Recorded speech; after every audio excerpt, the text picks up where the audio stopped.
What's up, everybody? Welcome back to Locked Up 365. Today I'm going to be talking about survival tips for jail. I did make a video. It was my first video. It was called 5 Tips for Surviving Jail. If you want to go back and watch that, you can. I'm not going to be talking about what I talked about in that video. So for everybody that's new at my channel, Locked Up 365, we talk about all things jail related, crime related. So if you like that kind of content, please hit that subscribe button, turn on the notification bell so you can be notified soon as a video touches down. Okay, so let's jump straight into the video. The first thing we're going to get into is you don't want to walk by somebody's cell. If it's a 2-man pod, you don't want to walk by and just stare in as you walk by. People take that as extreme disrespect, and they're thinking that you're just trying to scope out what they got so you can rob them. You might run into a situation if you walk by and stare too long. You don't want to stare at an individual, period, for too long. Kind of like a quick glance and go. You don't want to stare at them. It ain't like a dog where you just stare back forever, because this dog will come and bite you if you stare too long. That was a pretty bad analogy, but if you're in an open dorm with just bunks, usually you have a front yard and a backyard. So if you're new to jail and you don't know how to tell if it's your front yard or backyard, you could just ask your bunkie, or if he's sitting on his rack, whichever way he's facing, that's the front yard. Or there'll usually be totes for your stuff, like your commissary, stuff like that.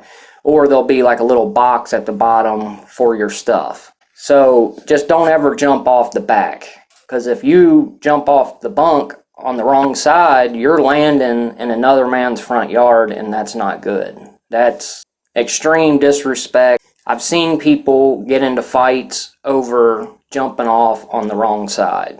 Okay, so the next thing I'm going to be talking about is riding chrome. Now, if you don't know that term, it's basically setting on the stainless steel toilet. I'm sure everybody's seen memes or something of the little stainless steel toilet and sink combo, but there's just a lot of nasty people that get locked up, and there's a lot of staff and everything that goes around inside the jails, infections, stuff you didn't even know you could get in there, you can get. So I would always put 5 layers down. I would literally put 5 layers, 1 layer this way, 1 layer this way, 1 this way, 1 across, and just repeat 5 times all the way around. Like I said, you never know, man. There's staff and everything. You ain't trying to get that in jail, because they will not help you while you're in there. If you get help, it's because you're almost dying. I've literally seen people with abscessed teeth, their whole face swelled out, and they wouldn't even help them. Not even with an ibuprofen. So you got to be very careful about what you touch and everything else in there. Make sure you wash your hands a lot. And in a lot of these jails, they will only allow you so many flushes an hour. In almost every cell that I went into in this one county, it would literally say, if it's yellow, let it mellow. If it's brown, flush it down. They won't reset it or anything like that. Heck, by the time you get somebody to reset it, it would done reset itself. Now, that's not in every jail, but it was in a few jails that I was in. You had to be very limited with your flushes. Okay, and another thing is, if somebody flies a kite into your cell, if you're in a 10-man cell, you usually have the bean flaps and there's another cell across, but people will throw stuff over or slide it underneath the door. Don't intercept a kite. And if you're in a big style dorm, some of them have where the females work in the kitchen, they'll send notes on the trays. They'll stick it to the bottom of a tray or something, tape it on there to the bottom of the cart. Or they'll just hand it off to the hall boy and have him take it back. But you don't want to intercept one of these letters, because the next time she sends out a letter, if she says, hey, I gave it to so-and-so, he didn't give it to you, then he's going to come asking, where's my letter? So I've seen a lot of people get in bad situations over a note that, in retrospect, probably don't mean anything.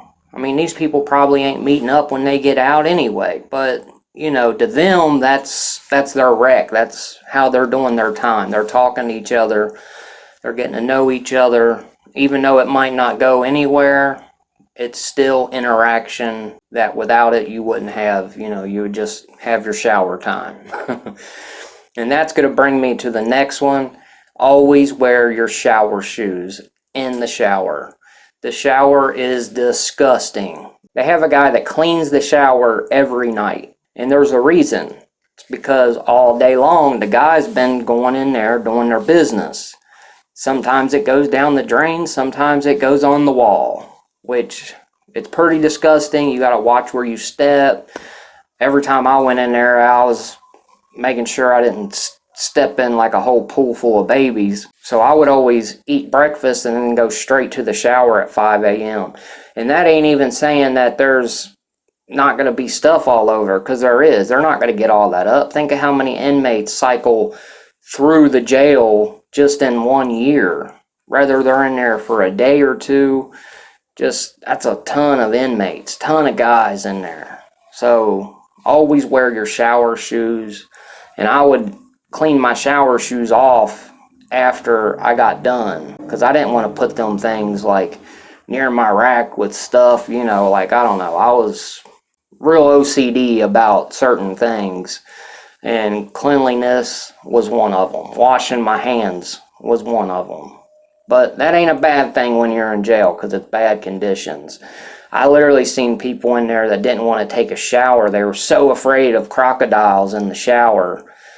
Like, we would even have people go in there and tell them, like, hey, man, we wrestled the alligator. It's out there. You can hit that shower now because you stink. But they would take their little towel and they would tuck it down in their pants and have it hanging out, kind of like a football player, you know, with the little towel hanging out. And they would rub deodorant all over the towel. They try to mask their own smell because they're afraid of getting in the shower. Whatever you have issues with, you're going to have to get over it and get in that water. Because if not, people will beat you up over stinking. They will kick you off the street. They will kick you out of your bunk, make you sleep on the floor, by the bathroom. Like, I've seen this happen because people don't want to take showers. They're nasty. Always take a shower. They always have storemen in the jails. Usually one, like a 70-man pod, you're going to have 2 or 3 storemen inside the pod. Now, if you're in a 10-man pod, there might not be any in there, or there might just be one. But the more people you're dealing with, you definitely don't want to, like, promise somebody something, like go take a loan out at the store, like, hey, I'll give you 6 noodles for 3 right now. If you're not guaranteed your money, which you are never guaranteed your money until it is actually on your account. They've literally told me that they were on the way to drop off my money and it never touched down. Especially if you're like a gambler, you never want to go just like borrow soups and stuff, because even if your money hits every week like clockwork, that 1 week that you really need that money to hit, it might not hit. So always be careful. Just don't borrow nothing until your money's on your account.